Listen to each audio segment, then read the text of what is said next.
Ladies and gentlemen, welcome to Other People's Secrets, with author and host Todd McNutt, and co-host Kadance Hooper, and special guest Caitley, the White Hat Hacker. Hello and welcome to Other People's Secrets. This is the April 6th edition of 2023. Okay, first of all, tonight we are not going to have our special guest, Kaylee. She'll be with us on Tuesday. And we're going to get synced in and get a regular day for each person and guest that we have on. Also, my co-host is missing today. And we'll see where that goes. I'm hoping we can get her back next week as well. As promised, we promised you yesterday that we will have a show and tell on RFID today. So I've kind of built the entire main part of the show around RFID and educating you on what it is, what it can do, and what its limitations are. So we're going to take an in-depth look at that. We're also going to discuss, I'm going to do a little myth busting and blow the whistle on some of the conspiracy theories about RFID. And then we'll do an update toward the end of the show on representingme.com. But right now, we're going to jump into our first commercial break. And we'll be back with some RFID stuff right after this.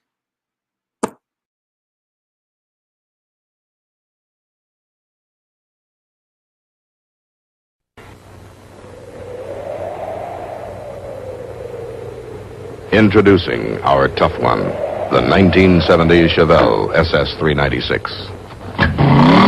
It's a great performer, except for one thing.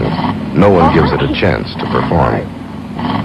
Not that we can blame them. After all, there's a lot to admire about the new Chevelle SS396. Your car? Hey, what's that? A no-nonsense cowl induction hood you can order that actually feeds in extra air when you accelerate. Functional hood pins. Hey, Bobby pins. No, these aren't Bobby pin hood pins. They'll be in there for real hood pins. What's that? Yeah. Hey, 2 pipes. Gun it for me, will you, buddy? Oh, now, come on. What are belted fiberglass tires, aren't they? Yeah. Consider this fair warning. When you order your Chevelle SS396 at your Chevy dealer's sports department, expect to draw a crowd, no matter where you take it. I'd like to buy the world a home and furnish it with love. Grow apple trees and honey bees and snow white turtle doves. I'd like to teach the world to sing with me. Perfect harmony, perfect harmony. I'd like to buy the world a coke and keep it company. That's the real thing. I'd like to teach the world to sing in perfect harmony, perfectly. And I'd like to buy the world a coke and keep it company. It's the real thing. What the world wants today is the real thing. What the world wants today is the real thing. No matter what size your label says, Men's Warehouse has you covered. With American designers and expert stylists, we'll help you find the perfect look. For the receptions, the board meetings, the trips with the boys. And let's not forget the anniversaries. It's time to take your style to the next level and create the perfect fit. It's time to like the way you look. Welcome back, and we're glad to have you here on Other People's Secrets. And as promised, I'm going to bring this in and talk to you about RFID. And it's actually one of the most misunderstood technologies that's around today. Conspiracy theories love it because they get to throw it up at everybody. It's the bottom line is it was mostly developed by Walmart. They put up most of the funding for it, and it was an inventory thing. So that, I mean, a lot of us remember back when Walmart used to close for one day the first week of every January, and they would do an inventory. So they're paying their entire staff at a store to come in and literally count cans of tomato soup on the shelf, cans of chicken noodle soup on the shelf. They had to count everything in the store. So to stop having to pay everybody and to stop being closed for a day nationwide, they started helping develop and help fund the development of RFID. So the manufacturers, for anything that's on a Walmart shelf now, the manufacturer has to put an RFID chip in the product or in the packaging, labeling, something. If you buy a baby doll for a baby, it's probably in the packaging as opposed to in the doll itself. It's under the labels of a lot of the food products and stuff that you buy there. If you peel the label off, you can find it on some of them. Some of them, they've sandwiched it between two pieces of paper because they don't want you to know that it has an RFID label. It's kind of a taboo in a lot of areas because of the controversy over it. But with the technology, they can literally track when the truck's loaded at the manufacturer, how many cases of green beans and how many cans of green beans in every case are loaded on the truck. And when the truck unloads it at the warehouse at Walmart, they can count it again. Then when it goes in the back door of the store, it's counted again. And then they keep inventory they sell it as you pay for it and swipe it on the thing. It takes it off the inventory, and they know at any given time, no stopping and no closing for inventory. They know all the time by looking at their computer how many cans of green beans they have in the store, in the warehouse, and in the trucks on the way from the manufacturer to their warehouse. So it's a really efficient device for that. But where the wheels fall off with the conspiracy theorists is that RFID can track you. I'm going to bust that theory. I'm going to bust it all to heaven and hell right now. One of the things that I want to do first is show you a couple of things. I'm going to show you the breakdown of an RFID. If you can see the screen now, you can see that they really are about the size of a grain of rice. Actually, I've got a better picture to show you that. It's actually a little bigger than the size of a grain of rice. You can see that in this picture. And then I'm going to go back to the picture that I just had up because I want you to notice this. This is an RFID chip. This is a breakout. Now, this is an implantable chip, so it says that it has the biocompatible glass encapsulation so that it doesn't, your skin tissue won't react, or your pet skin tissue won't react when the chip is implanted inside of a person or an animal. But you'll notice that it's got a silicone microchip. It has a capacitor, which it calls it a tuning capacitor. That's just the time that it takes for the capacitor to charge and then discharge and then recycle back to charge, fully charge and discharge. They call that tuning because they can adjust that adjusts the frequency that this operates on. And then it has a copper antenna. Now you'll notice in there is no battery. One of the big ones the conspiracy theorists like to throw out there is, and you've probably seen pictures of them. I've got a picture here of a place where it looks infected. They've got even worse ones they show on the internet that they show you that the battery blew up in the RFID they implanted in somebody's hand. There is no battery. The battery can't blow up because it doesn't exist. The difference, I'm going to go back to high school science now for some of us, electronics lab. The difference between a battery and a capacitor. A battery, you slowly charge it and it holds energy and slowly discharges it. A capacitor, you can slow charge it, you can fast charge it. It doesn't care. It takes all the energy you give, but as soon as it's full, fully discharges instantly. That's what it does. Unless you've got resistors on it to keep it from discharging too fast, it dumps, core dumps everything, the entire charge into the circuit on that. How RFID works is when you've got the reader and you pass the RFID within range of the reader is putting off an electromagnetic field. You have to pass the RFID within the magnetic field, and that electromagnetic field, again, back to science class, high school, that none of us listened to, we all slept through. When you take a coil of wire and pass it through a magnetic field, it induces a current on the wire. Well, in the case of RFID, they take that current and they store it in the capacitor. So as the card passes through the field, it's taking on this current, and it doesn't take long for that tiny little capacitor to be full. And as soon as it's full, it discharges into the microprocessor, the microcircuit. The microcircuit sends out one little burst transmission with a coded message on it. And the receiver receives that message and says, yeah, that person's authorized, unlock the door and let them in. Or it says, no, I don't recognize that code, and the light turns red and it'll beep at you and tell you you don't get to come in. So, not the way you want to find out if you've gotten fired from your job. There are multiple ways to use it. We've got inventory.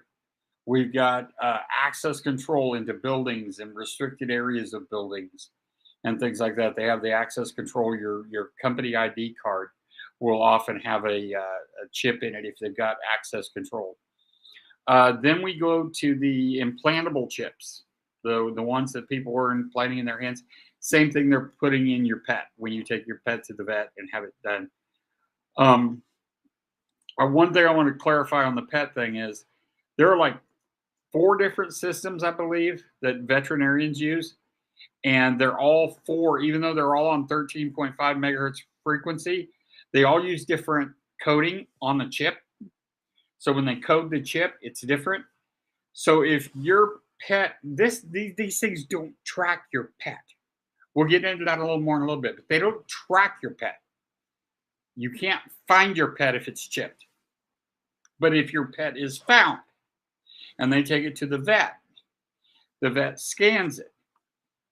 If the vet you had chip your pet used the same brand of device that the veterinarian that they took it to when they found it uses, he'll read it, they'll call you, and you get your pet back. If not, he scans your pet with a different kind. Well, they don't talk to each other, so he doesn't even see that it has a chip in it. And he says, sorry, so either these people just got a free pet, or they take and drop it off the pound, and somebody at the pound's going to get it and adopt it, and you've lost your pet. So that's a freebie there. That's not even the myth I'm going to bust today. But then there's the 900 megahertz RFIDs, and those are the ones that are on your toll passes and your like Real ID, things like that. Those are the higher frequency because they've got a longer range. We're going to get into that in a minute too. Then they jump up and they've got the 2.5 gigahertz. Now these puppies, they're called an active RFID. They actually have it's a larger device. They can't make them real small. They do have a battery in them. They're active. They have a battery in them. They're a powered device. And so it's constantly putting out a signal. It's much like it operates more like a cell phone, pinging the towers, constantly letting them know, hey, I'm here. And they have GPS in them oftentimes. Most of them do. And they can track semi-loads and things like that with them. And they use them for all kinds of stuff. a lot of medical equipment and high-end equipment, bulldozers and things like that will have an active RFID tracking, and those are tracking systems. Those are not your RFID access. They're not RFID inventory. Those are tracking devices. I'm going to show you now a couple of things. Here is an access control card. You can see there that the hand is holding the card up, and that's a reader on a door. And then I'm going to show you, here is what is inside that card. You can see in the upper right corner the processor chip. You can see in the bottom right corner the capacitor chip. You can see the antenna. This one looks like it has two antennas, probably one for charging and one for the output. The bigger one's going to be the one for the charging, and you can see the little wires down there in the bottom right corner going to the capacitor. But so that's the anatomy of the cards, and we saw the anatomy of the other. Here, I want to show you something though, because this is interesting. They can actually, if you look in this, this tag is actually an RFID chip. It's in the tag. So, I mean, they're getting really creative with these things. And here's one I wanted to show you. This is a chip being removed. And this is where everything falls apart for me. Is when they remove the chip, then we get into stuff like this. This is a chip encapsulated in tissue. I don't know whether this came out of a pet or out of a person, but this tissue around it is the body's biological protection from the chip. And you say, why does it have to have protection from the chip? And I'm going to show you this real quick, and then we'll go back out of it. This is a chip. They've actually pulled part of the chip out of the tissue. But you say, okay, one of the first things you showed us said it's a bio-neutral glass case. That's not why your body makes basically a tumor around the chip. The reason your body does that is because these things pulse off an electromagnetic field, charging that capacitor. Every building that we're in has a 60 hertz electromagnetic field. Don't believe me? Go down to an electronics store and get a magnetic field reader. You turn it on in 60 hertz, you're in a magnetic field everywhere you go in our society. That said, that means that every 60 times a second, 60 hertz at 60 pulses a second that the wiring is doing, 60 times a second, that RFID chip in the back of my hand is being pulsed. It means it's turning on, turning off, turning on, turning off. When it goes off, it's discharging an electromagnetic frequency in the back of my hand or wherever you have it implanted. That being the case, your body finds that magnetic field right there in local place annoying. It sees it as a threat. It sees it as a potential damage to your tissue. So it builds this tumor around it. That tumor can become cancerous. It's different for everybody, what does and doesn't trigger cancer. The last time I looked at any of the statistics, the American Veterinary Associations says that 1 in 6 pets that gets an RFID chip will develop cancer from the RFID implant or the capsule around it. And so 1 in 6 pets that gets it will die early of cancer. So it's a health risk on top of everything else. And that's what absolutely amazes me, that they're doing, that they've now mandated in the United States. I talked to a pet breeder. I wanted to get a little dog. And after I got divorced, and they said, well, we have to chip the dog before we can sell it to you. And I was like, I don't want the dog chipped. I have health issues with it. I wrote the book on why you don't want to chip your dog. and they said we legally, as a breeder, licensed breeder, we will lose our license if we get caught selling a dog that we bred without a microchip in it. I was like, that is just crazy. That is absolutely crazy. Anyway, it is, and I was asked a question one time. It's like, I believe it was in 1997, but I'd have to check that. The Congress passed a law and said that anytime you have a surgery, if they put a pin or anything in you, it has to be marked with a serial number, so that if they go back later, they can see and read it and tell. Well, when RFID started getting popular, they actually started putting RFID chips in attached to the pins and the plates and the things they put in people. And I had a young woman ask me one day, she said, well, someone told me that they're actually in breast implants. And I said, yes, actually they are. And you can see here, there's one. And if you look, you have to blow it up. And I didn't blow it up, I'm sorry. But this is actually an ad for one of the companies. And they do brag that they put them in there. And I know the police have said that they have actually identified corpses of women who had been killed and left somewhere by the serial number of their breast implants, because that's all registered. Anytime they put something in your body, they have to register it with the database. So anyway, we're going to take our second break. I got a lot more stuff to share with you about RFID, and we'll see you in 2.5 minutes. Be right back. Your personal information gets exposed so often, it might as well be hanging in a museum. Everyday activities like online shopping, banking, and even data breaches may expose your information and make it dangerously easy to have your identity stolen. No wonder there's a new victim every 3 seconds. Someone stole my information and tried to buy a car in my name. Felt really devastating, frightened, because I had no control. And the ways identity thieves can steal and use your information are constantly evolving. Someone used my information to open up bank accounts in my name. It was terrifying, not knowing what was out there and what had been opened. Watching your accounts or monitoring your credit may not be enough, but protecting your identity can be easy with LifeLock, a leader in identity theft protection. LifeLock monitors threats to your identity, and if an issue is detected, sends you an alert. It was a big yes or a big no button. I clicked that's not me, and LifeLock took it from there.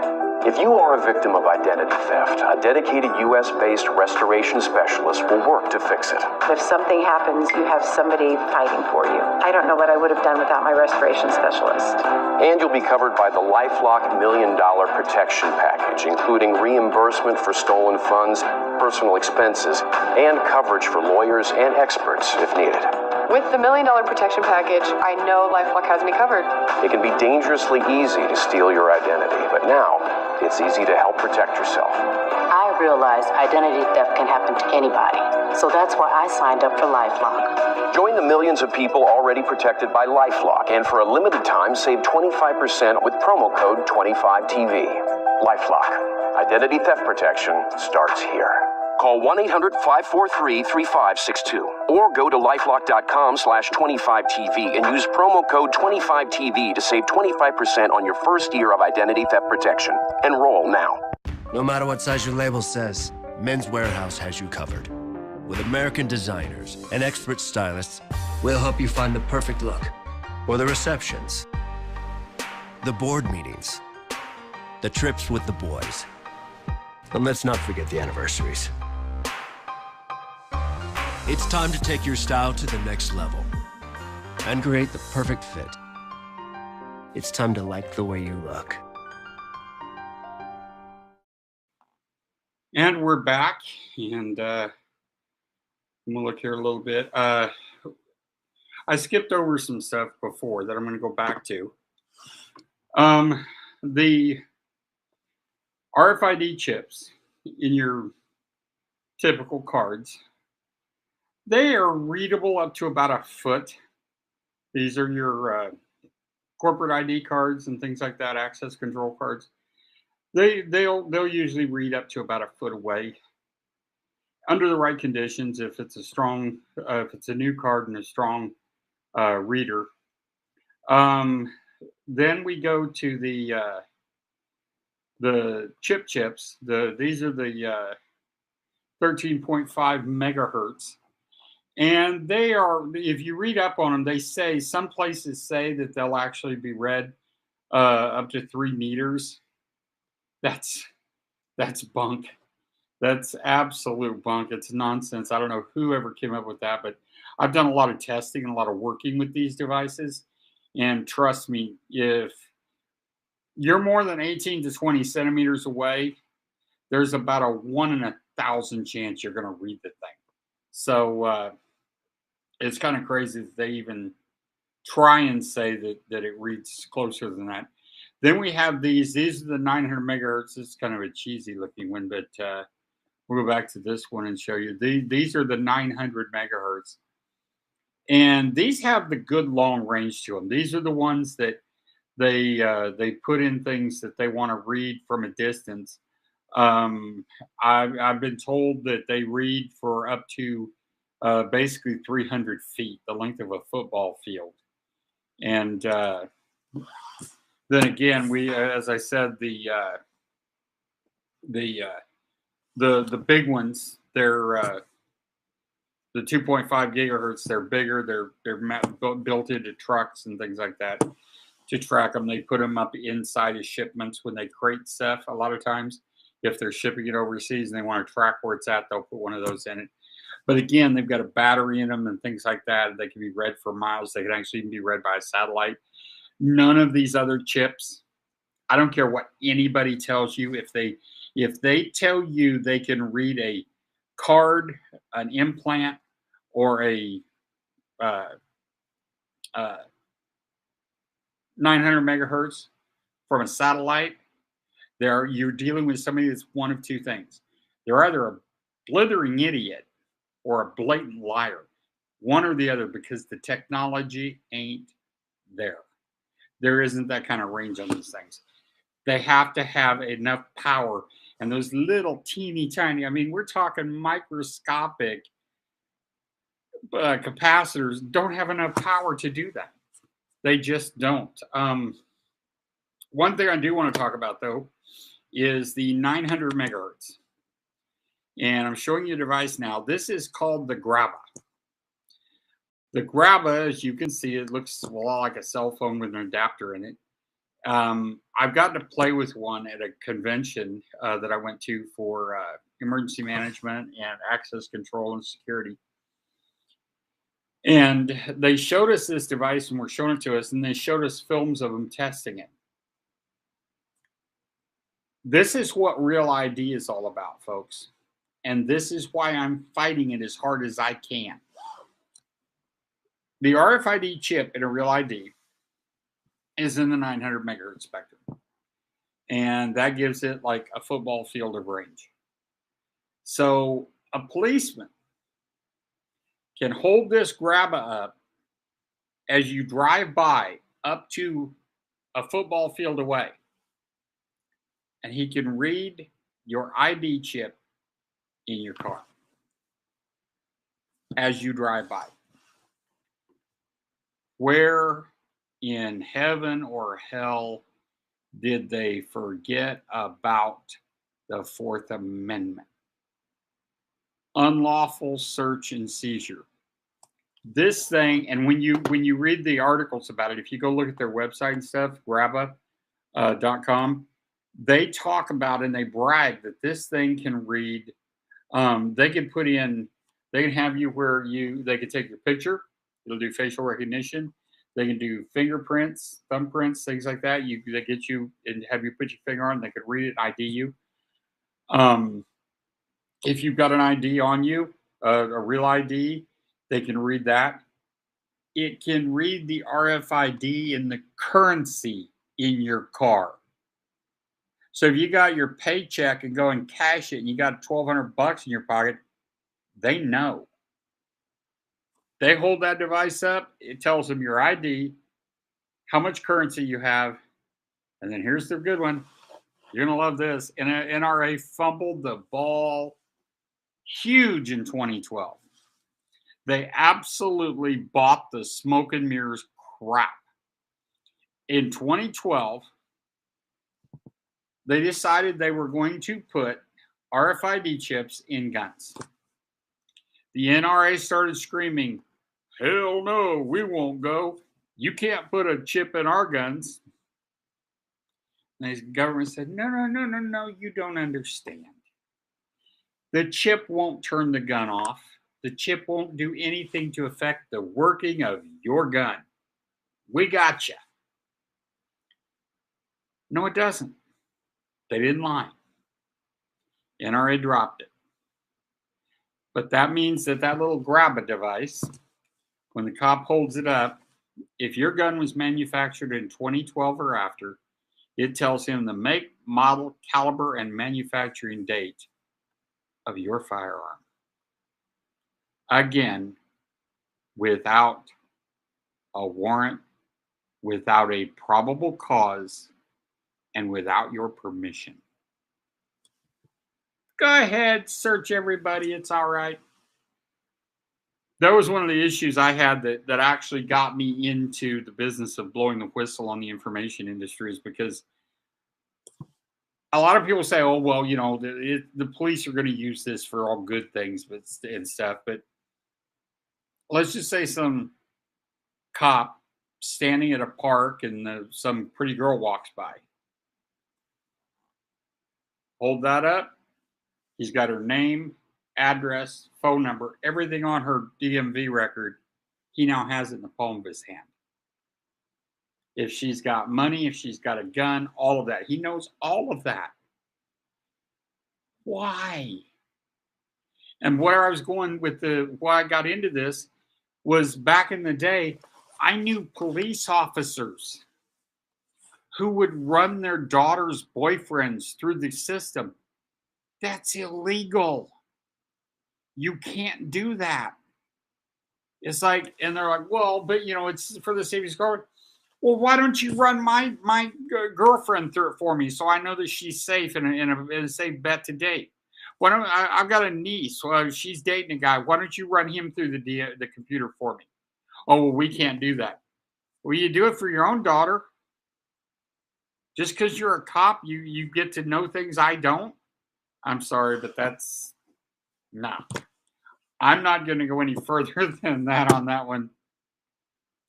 But I'm here to tell you that I have worked with RFID enough to know that while this is a pretty inert topic and subject and everything, I'm here to tell you that it can be very dangerous if we let it.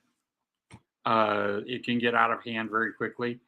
And right now we're going to take another commercial break. I know, but it's the third one and there are only 4 in the whole show. So bear with me. Give me a couple minutes. It gives me a chance to take a drink of my lemonade and stuff and kind of regroup, make sure I'm ready for the next segment.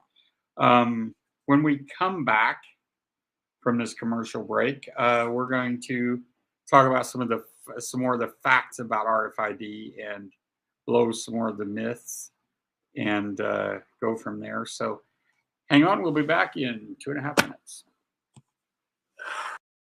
Chevy Silverado factory lifted trucks. Where will they take you?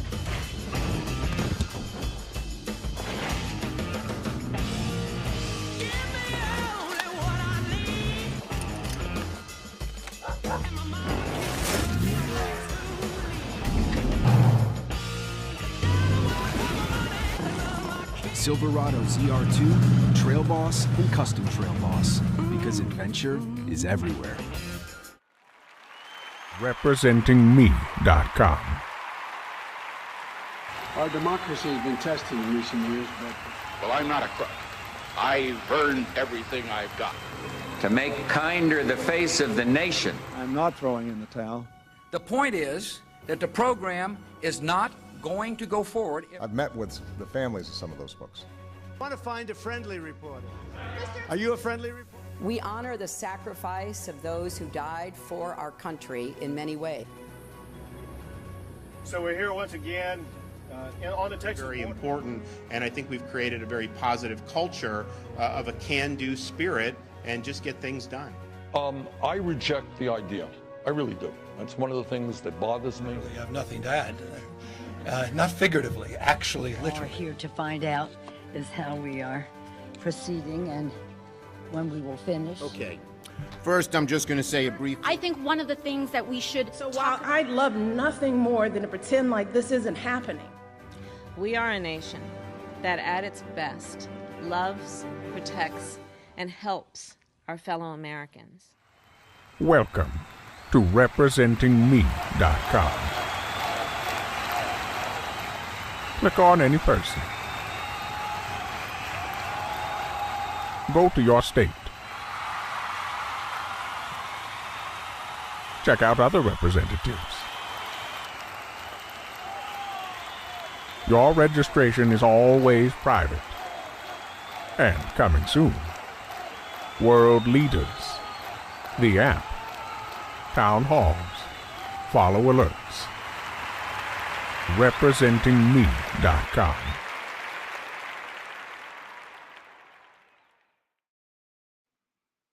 Hey, welcome back, and we're going to talk about representing me and give you an update after the next segment.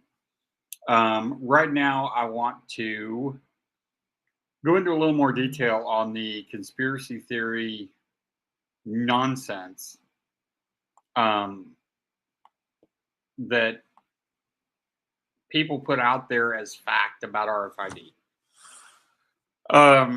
One of the things, I actually saw pictures. I'm not going to name a name, but there was a woman out there. Oh, she was beating the band, lawyer. She was beating the band about RFID and the implants and their tracking devices. And she was one of them that on her website, she had the red, swollen, infected place where somebody didn't use sterile equipment when they implanted an RFID. And her caption on it is that the battery exploded in it. What battery? I showed you. There are no batteries. What are we talking about?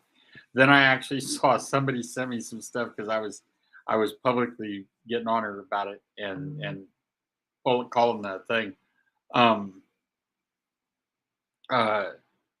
She actually they looked like these big crowds gathering as protests, and they took a long shot. And there were like 14 people in the way they had them clumped up and were taking pictures from angles and changing where the people were. And actually had them changing signs and clothes. It was making it look like she had a crowd of 100 or more people, or a couple of hundred people at some rallies, when there'd be like 15 people show up. And so, as much outrage as there is, it's kind of crazy that that what is actually going on out there. I'm going to show you one here in a minute. I'm going to have to pull one up. There is another video that I want to show you because this one is crazy. It's one of my favorite, and I'm sorry I didn't cue it before the show, but I think it's going to be worth it if you'll bear with me for just a moment and let me find it. I can have it up pretty quick.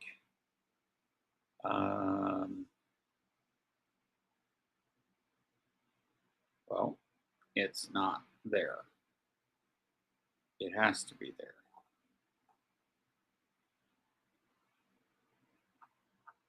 Anyway, well, I thought I was going to show it to you, but I guess maybe I'm not.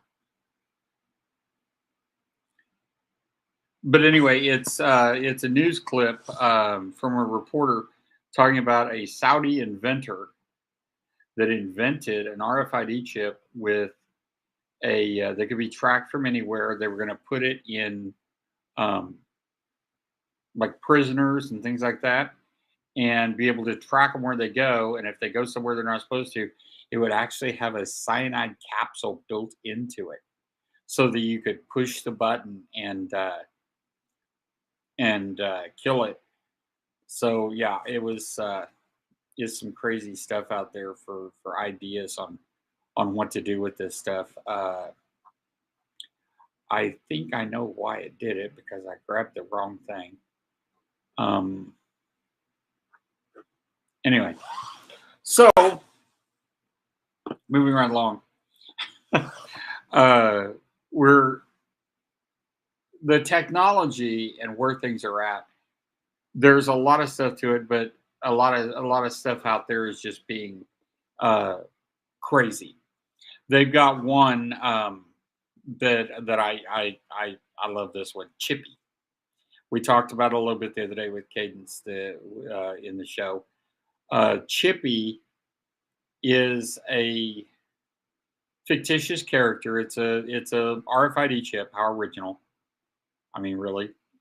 But yeah, the Chippy is arms, legs, everything, and he dances around and does this. They had a website about him. I don't know if they still do or not. I'd have to find it. But Chippy was going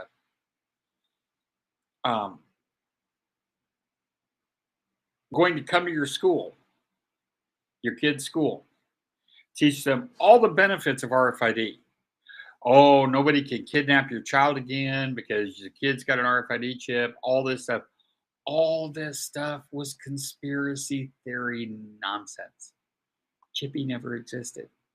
Somebody spent a lot of money making a website and creating this whole schedule of schools it was going to, and there was no Chippy.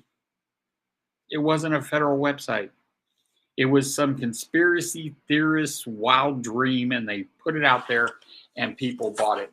The other one that I got a kick out of Cadance, the co-host response on Tuesday, we talked about it, was the little town in Wyoming. She'd actually heard about it. But they supposedly, it was in the news, it was reported in the news that they had chipped everyone in town, man, woman, child, babies, pets. If it was living and breathing in this little town in Wyoming, they got chipped. I personally talked to and been invited to come and visit and check, bring a reader with me and check. They said, no one in the town. I've talked to the fire chief, the police chief, the mayor, and the school superintendent. Didn't happen. Nobody in the town has ever been chipped. So it's crazy. But you gotta watch what you see in the media. Because this was even, I mean, this wasn't even a media spin. It's just stuff that's been put out there. And you know, let me show you the video about the Saudi inventor. You're going to get a kick out of this. I love this video. All right, this next story may sound like something out of, well, a Hollywood thriller. A Saudi inventor has created a killer microchip. It's designed to track terrorists and criminals and, well, you can think of somebody. Not only does it include a GPS device, it also has a lethal dose of cyanide, which can be activated at any time. You get my point? The inventor's bid for a patent has been rejected in Germany. Joining us now this morning to talk about it, Jake Ward, deputy editor of Popular Science. Okay. Okay, as you could see, Red Bear was a lot younger then, so this is not a new video. This topic's been going on. This subject has been a controversy since the early 2000s when RFID was being in development. 2002, 2003 time area. It's in my book, Other People's Secrets, which is available on Amazon.com. And we're going to kind of follow through the book on the show and talk about a lot of this stuff. So if you want to read ahead and see where we're going, go to Amazon.com, download the book. It's an ebook, or you can buy the hard copy if you like paper. I like paper, but I found I don't read paper books anymore. I just read them all on a screen. But it's just crazy. That RFID device would have to be big enough that it would have to have a battery. It would have to have a way to recharge the battery. It has to have a GPS in it, which back in that day, when this Saudi inventor did this, GPSs weren't the little tiny coin-sized things that we have today. I mean, today we've got GPSs that you could actually track, put in somebody and track. But again, you also have to have a battery. You have to have a power supply. You have to have a transmitter that can transmit what the GPS signal is, or you're not going to be able to track them. And then it comes down to the final point. 307 million of us here in America, just here in America, all carry smartphones. GPS device, battery, transmitter, always connected to the grid. Why do they need to put a GPS in us? That's the same thing I've said about TikTok. I used to work for a company that repped Sanyo surveillance cameras. So one of the VIPs at Sanyo told me, he said, don't hook any of your surveillance cameras up to the internet because there's a back door in all cameras that we're required to put in them for the US government. And he said, but it's out, it's hacked. He said, anybody can get into your cameras if they know the backdoor code. So keep that in mind. Just know that. I mean, if they could track my surveillance camera, they can't track my phone. 80% of these phones are made in China, for gosh sakes. They don't need TikTok. They've got my phone. I'm carrying it with me. And I don't have to download an app. It's just the phone. So folks, the time is flying and we've got one more commercial break. We'll be back right after this. Away is the smell of fresh pine. It's a place where giants still live. Away is where the farther down the road you go, the closer you get to the ones you love. Find your Away. For a dealer and the RV that's right for you, visit GoRVing.com. No matter what size your label says, Men's Warehouse has you covered. With American designers and expert stylists, we'll help you find the perfect look. For the receptions, the board meetings, the trips with the boys. And let's not forget the anniversaries. It's time to take your style to the next level and create the perfect fit. It's time to like the way you look.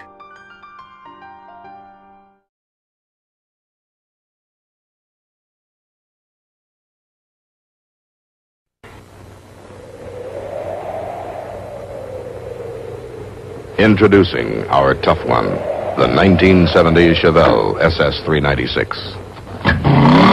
It's a great performer, except for one thing. No one gives it a chance to perform.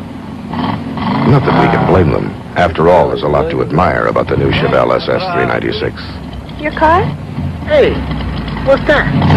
A no-nonsense cowl induction hood you can order that actually feeds in extra air when you accelerate. Functional hood pins. These bobby pins. No, these aren't bobby pins, hood pins, baby, and they're for real hood pins. Yeah. Hey, 2 pipes. Gun it for me, will you, buddy? Oh, now, come on. These aren't belted fiberglass tires, aren't they? Yeah. Consider this fair warning. When you order your Chevelle SS396 at your Chevy dealer's sports department, expect to draw a crowd, no matter where you take it. How would you like to be able to travel anywhere, anytime you want, with all the luxury and comfort of home? You can do this in an RV from Apache Village. We want you to experience waking up to any destination of your choice, from the Grand Tetons to Pebble Beach. We have a large inventory of new and used coaches from top manufacturers like Fleetwood and Jayco. We are here to help you find the perfect motorhome for your family. Come in and see why we say, go one better, go Apache Village. RepresentingMe.com. Our democracy has been tested in recent years, but...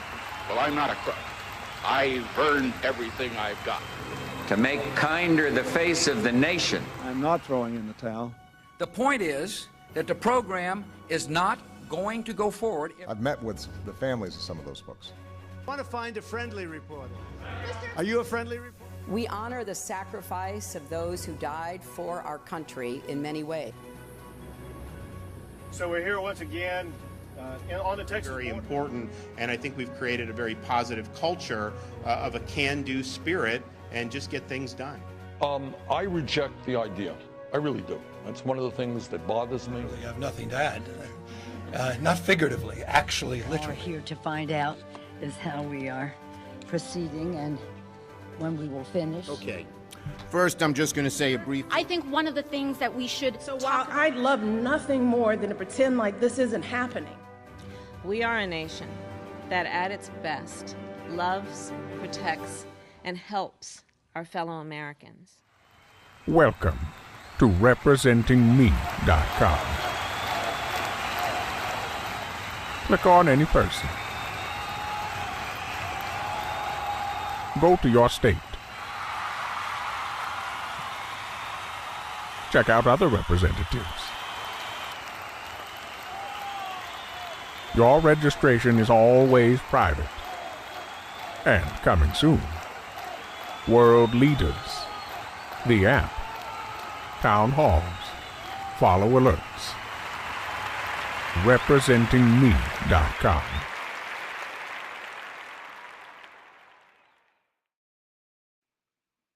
And welcome back. We're going to start wrapping this up. We don't have that much longer on the show, but I want to talk about a little bit about it. I just ran the commercial again for RepresentingMe.com. That is a development of Civic Publishing Company, which I run, and it also produces this show. RepresentingMe.com, if you haven't heard anything about it, it is a political media platform. And the difference between Representing Me and social media is that on Representing Me, each politician and candidate gets a timeline. They can post on their timeline. They can post text, videos, photos, and documents. And people can go there and get the message literally straight from the horse's mouth. And some of you young people don't know that saying, but ask an older person to explain it to you. But they get to post their message. No spin left, no spin right. Their message, their tone, their voice inflection, their passion. The difference between this and social media is that when they do that in social media, then if I come late to the game later in the day and I go to look and see what they said, it's buried under piles of fog from other people throwing their opinions in the mix. And I'll be honest with you, I posted a message to Twitter the other day, and in 10 seconds, I couldn't find my own post. And it's like the other social medias, everything gets clouded with all these other comments and things. So we're going to set up a town hall that isn't on there yet, but the website's up. We're going to set up a town hall so you can go discuss it there, but you don't get to discuss anything. Nobody gets to post on their timeline but the politician or the candidate, or of course their social media person, because they're all getting those. If they don't have them, they probably are behind the 8 ball. But we're in the launch process now. But right now, it's taken 2.5 years to get where we are, and we've spent tens of thousands of dollars on this. Right now, we're in the launch process. We're in the early stages. Over the next couple of weeks, we're going to be getting the politicians on and bringing them to the table so they'll start posting. One of the biggest things you can do as my audience, as my followers, as my friends, my family, my fans, go to the website, click on the register, the login, the register, and it'll go to register. The registration is free. There is no cost. Doesn't cost the politicians anything. It doesn't cost you anything. We run some ads top and bottom of the page, and on the main page there's some in between the categories, but on the candidate pages and the political pages, it's top and bottom of the screen. And so that's how we monetize it and pay the bills. But go register. We don't share, we don't sell, we don't rent our registrations. They're only so that if you go on there and threaten somebody, the police are going to come to us and say, who did that? And we're going to have to give them that. That's a given. So, register. If you don't register, you can't use the town hall. You can't do thumbs up, thumbs down. You can just look at the site. But if you want to actually participate in the site and be part of it, register. And if people will start getting on there and registering, It'll also give us a sense of urgency we can give to the politicians and their staff to start posting for you. So if you're seeing this and you haven't registered yet, go to representingme.com, put in your registration, and help us get this thing going. The site is going to be good. Everybody we've talked to, the constituents and the people in the Senate, Congress, governors, everyone we've talked to has thought this was absolutely a fantastic idea. And everybody keeps saying, man, why didn't somebody think of this before? And I'm like, well, I don't know. We've only got a couple of minutes left, so I'm going to do some housekeeping. Let you know that on Tuesday, Kaylee, our White Hat hacker, will be with us on Tuesday. I talked to her earlier today, and she said she is planning on being here then. We're going to talk to her about the dark web. And we're going to talk to her about cryptocurrency. Because I know that's one of the big things with the dark web is everything's cryptocurrency and stuff so that you can pay for things and it's untraceable. And we've talked about how untraceable it is, that unless you're on one end or the other of a transaction, you can't read what's inside. So when Experian tells you they're going to tell you if your stuff's being sold on the dark web, the hacker says the only way they could do that is if they're either buying it or selling it. They have to be on one end or the other of the transaction. But we're going to go into it with her more about how she can say that so definitively and what makes it that way and what makes the dark web so secure, how to get to it, the legalities of it. And then we're going to talk to her again about cryptocurrency. And then we're also going to talk about with her and with another guest about the pros and cons. Buying gold and silver. Everything's a big rage now about, oh, buy gold and silver. It'll hedge you against the inflation and all this stuff in the economy. And if the money collapses, we'll have gold and silver to use to trade and buy things you need. So we're going to talk to some people about that. If you have any questions that you would like us to address here on the show, ops@seebic.com. Seebic is our publishing company. Seebic Publishing. SEEBIC. Seebic.com. ops@seebic.com. And we'll get those. We'll reply to emails and answer questions as much as we can on here. And we're about to close, so I'm going to leave you with this. It's all about information. Who has it? Who can get it? And who controls it? Control yours. We'll see you Tuesday.